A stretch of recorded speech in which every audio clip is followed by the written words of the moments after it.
Madulas, mahaba, at may kamukhang gulay na misteryoso nagbubuga ng kung anong bagay mula sa kanyang katawan. Ano naman kaya yan? Abangan! Alam niyo ba kung ano yan?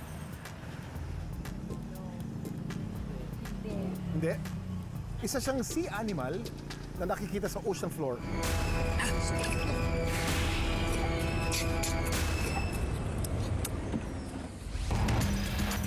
Sarap na kilawin. Ang sea cucumber na tinatawag ding balat, balatan at kung ano-ano pa ay kabilang sa pamilya ng Holothuridae kasama ng mga starfish at sea urchin. Hango ang pangalan nito sa pagkakawig ng itsura nito sa pipino. Imbis na pinipitas, sinisisi dito sa ilalim ng dagat. Matatagpuan ang mga sea cucumber sa ocean floor at kinukuha ito para kainin at gawing traditional medicine.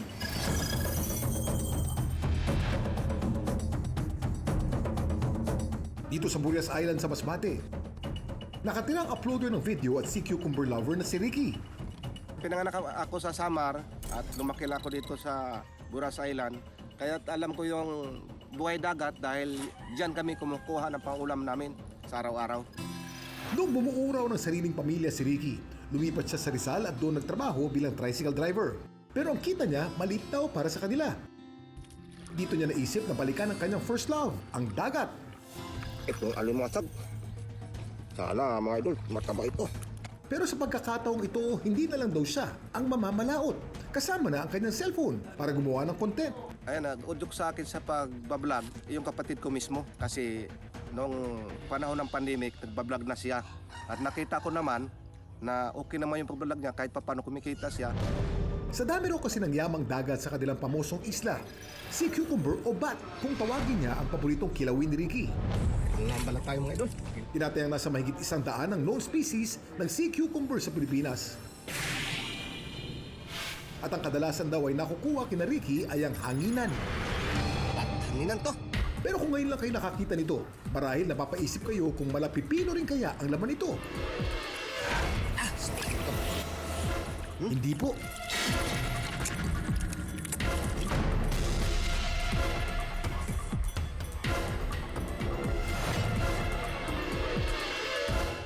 Talaga naman pambihira ang mga sea cucumber dahil kahit wala silang ulo at utak, meron silang pakiramdam.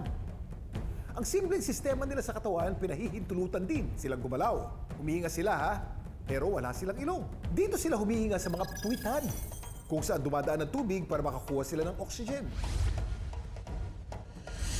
Most of them have this parang kulay na medyo grayish, yung iba medyo brown. Kapag mas marami silang nakakain, mas lumalaki sila compared kapag less yung available na food sa environment nila. They feed on microscopic na mga algae, mga bacteria na naka-attach sa mga sand particles, sa mga rocks. Madali lang naman daw manguha ng bat, lalo at hindi sila maliksi.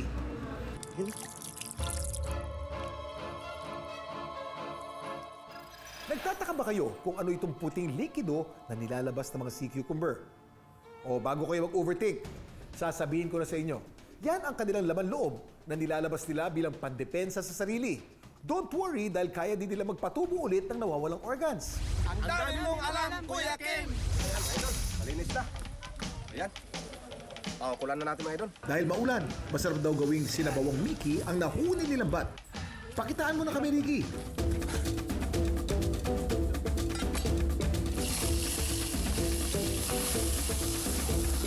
Luya, sibuyas, kamatis, pakas yung ating balat. Pang-masarap. Panghuli ang tubig at Mickey. Bihon. Nakakatakam naman. Yan, luto na mga idol.